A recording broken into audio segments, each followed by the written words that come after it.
আজকে আরও একটা চিকেন রেসিপি নিয়ে আসলাম।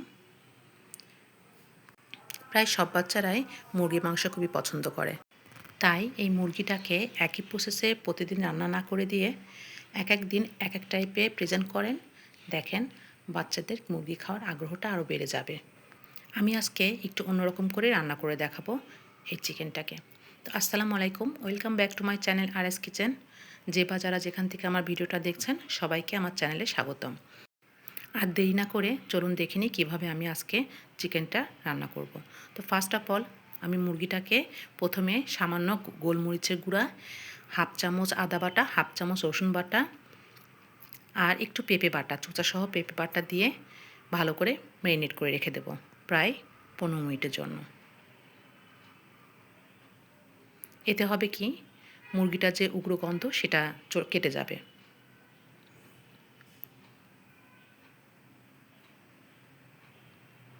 ঠিক এভাবে মাখিয়ে রেখে দেবো 15 মিনিটের জন্য। আর এক চাক লেবু চিপে দেব, লেবুর রসও অ্যাড হবে এখানে।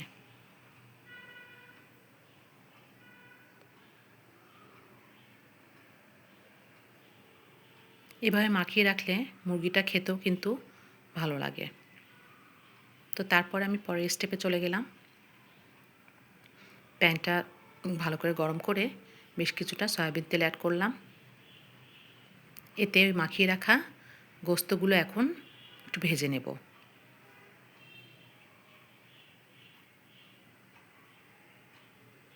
সবগুলো মাংস একটু ভালো করে ভেজে নেব।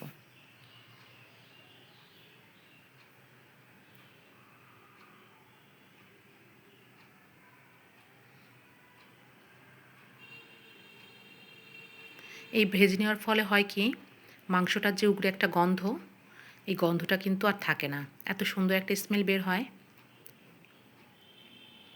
বেশ এভাবে কড়া করে কিন্তু ভেজে নিলাম।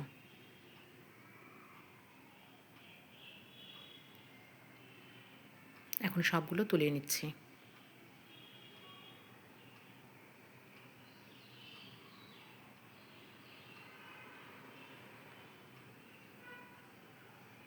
মাংস কিন্তু প্রায় সব বাচ্চারাই খুব পছন্দ করে, তাই মাংসটা চেষ্টা করি আমি এক এক সময় এক এক রকম করে রান্না করে দেওয়ার। আমার বাসায় তো বেশি মাংসই রান্না করা হয়, কারণ আমার দুটো বাচ্চাই খুব মাংস পছন্দ করে। তো আমি সেই তেলেই কিন্তু আবার কিছুটা পেঁয়াজ ভেজে নেব।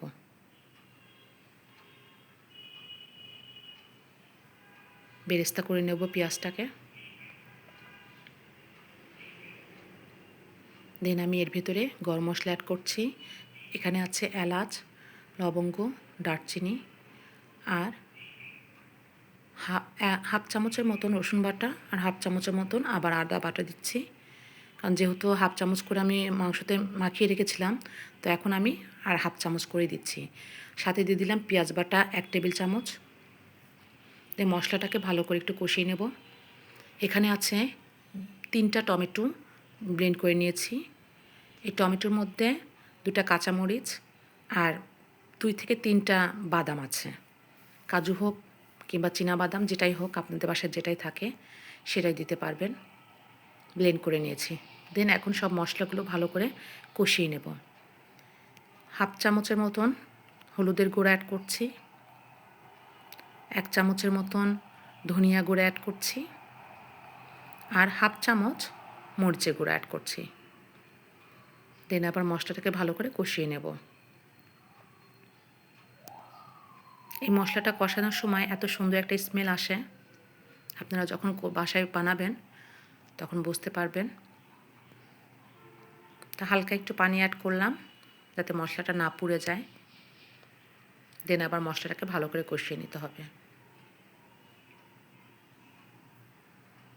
মশলার কালারটা কিন্তু অসাধারণ হয়েছে।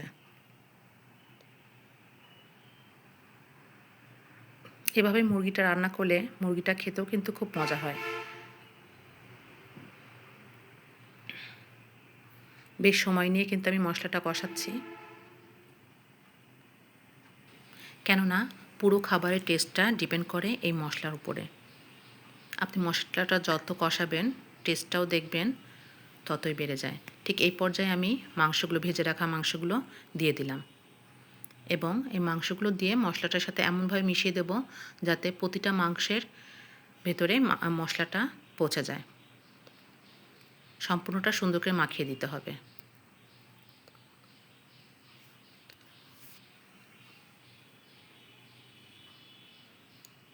মুরগিটা কিন্তু 75% রান্না হয়ে গেছে।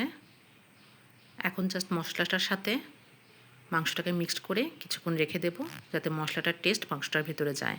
হালকা গরম পানি অ্যাড করলাম।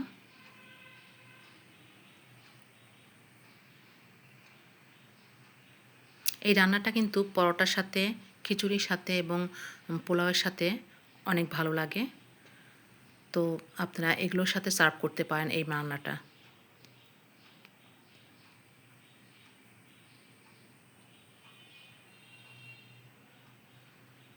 রান্নাটা কিন্তু প্রায় শেষের দিকে।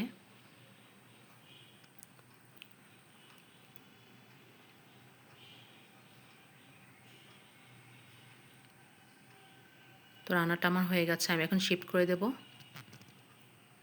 বেশি সময় লাগে না রান্নাটা করতে, কারণ ভাজার সময় না অলমোস্ট চিকেনটা সিদ্ধ হয়ে যায়। জাস্ট মশলাটা ভালো করে কষিয়ে অ্যাড করা, আর উপর থেকে আমি কিছুটা বেরেস্তা ছিটিয়ে দিলাম। এই তো একটু অন্যরকম করে মাংসটা রান্না করে দিয়েছিলাম আজকে বাচ্চাদের। ভালো লাগলে অবশ্যই শেয়ার করবেন। আল্লাহ হাফেজ।